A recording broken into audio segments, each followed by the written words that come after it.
Assalamualaikum warahmatullahi wabarakatuh. Perkenalkan, nama saya Hafifatul Masdurah, jurusan S1 Akuntansi. Saya berasal dari Lembaga Penelitian dan Pengabdian kepada Masyarakat, Universitas Trunojoyo Madura. Pada video kali ini, saya akan menjelaskan tentang materi mata pelajaran ekonomi untuk anak kelas 12 SMA dan FA sederajat, yang bertema tentang akuntansi sebagai sistem informasi. Materi yang digunakan berdasarkan kurikulum tahun 2013, dan referensi yang digunakan adalah buku lembar kerja siswa yang diterbitkan oleh Viva Pakarindo. Adapun pokok pembahasan yang akan saya jelaskan ada 3 poin penting. Yang pertama, konsep dasar akuntansi. Yang kedua, sistem informasi akuntansi, dan yang ketiga, bidang akuntansi dan profesi akuntansi. Untuk lebih lengkapnya, yuk disimak materinya. Yang pertama, perkembangan akuntansi.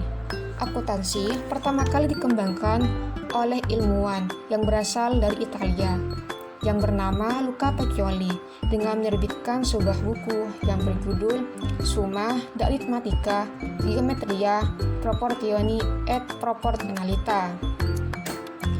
Oleh pengikutnya, Luca Pacioli dianugerahkan sebagai Bapak Akuntansi pertama, atau disebut The Father of Accounting.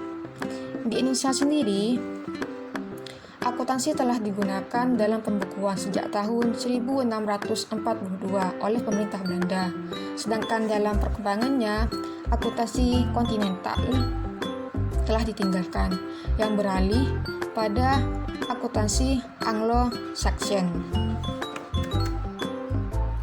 Selanjutnya, yaitu definisi akuntansi.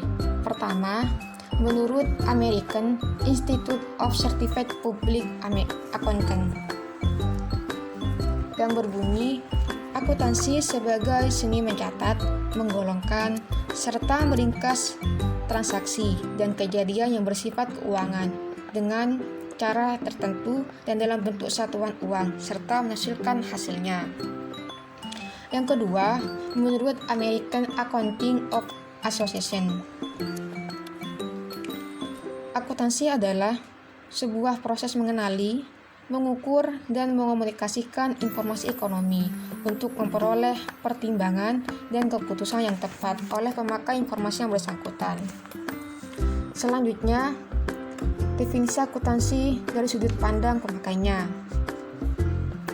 Akuntansi sebagai disiplin ilmu yang menyediakan informasi yang diperlukan untuk melaksanakan kegiatan secara efisien dan mengevaluasi kegiatan suatu organisasi. Kemudian, menurut sudut pandang proses kegiatannya, akuntansi diakui sebagai suatu proses pencatatan, penggolongan, peringkasan, pelaporan, dan penganalisisan data keuangan suatu organisasi.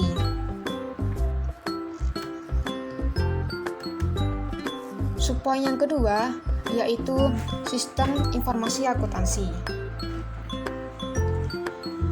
Akuntansi didefinisikan sebagai sistem informasi akuntansi dalam 3 hal. Yang pertama, masukan atau input. Artinya, informasi akuntansi digunakan sebagai informasi ekonomi dan kegiatan transaksi organisasi atau perusahaan. Yang kedua, masukan atau input. Informasi diolah melalui proses identifikasi, pengukuran, dan pelaporan untuk menghasilkan output yang berupa laporan keuangan. Yang ketiga, keluaran atau output. Maksudnya, informasi digunakan untuk menunjang pengambilan keputusan bisnis oleh pemakai informasi. Selanjutnya, kualitas informasi akuntansi, yang mana harus sesuai dengan standar akuntansi keuangan yang telah ditentukan oleh Ikatan Akuntansi Indonesia. Terdapat 7 karakteristik kualitas informasi yang harus dipahami. Yang pertama adalah relevan. Relevan di sini artinya informasi harus relevan dengan penggunanya untuk pengambilan keputusan. Yang kedua, dapat dimengerti. Maknanya, informasi harus jelas dan dimengerti oleh pemakai. Yang ketiga, dapat diujikan. Artinya, informasi dapat diujikan kebenarannya oleh penilai independen. Yang keempat, yaitu netral. Artinya, informasi bertujuan untuk umum, bukan pihak tertentu. Yang kelima, tepat waktu. Tepat waktu di sini adalah informasi disajikan sedini mungkin sebagai dasar pengambilan keputusan secara tepat. Dan yang keenam adalah daya banding. Daya banding artinya informasi dapat dibandingkan antar periode atau antar perusahaan. Dan yang terakhir adalah lengkap. Lengkap di sini artinya informasi harus disajikan semua faktanya dan tidak boleh menyesatkan. Kemudian, pemakai informasi akuntansi. Pemakai di sini dibedakan menjadi dua pihak. Yang pertama, bagi pihak intern atau pemimpin perusahaan. Yang kedua, bagi pihak ekstern perusahaan. Pertama, bagi pihak ekstern atau pemimpin perusahaan, informasi digunakan dalam 4 hal. Yang pertama, melindungi harta. Yang kedua, menyusun rencana kegiatan perusahaan. Yang ketiga, untuk mengukur laba perusahaan dalam periode tertentu. Dan yang keempat, untuk mengawasi kegiatan perusahaan. Selanjutnya, bagi pihak ekstern perusahaan digunakan oleh 7 pihak. Yang pertama, oleh investor.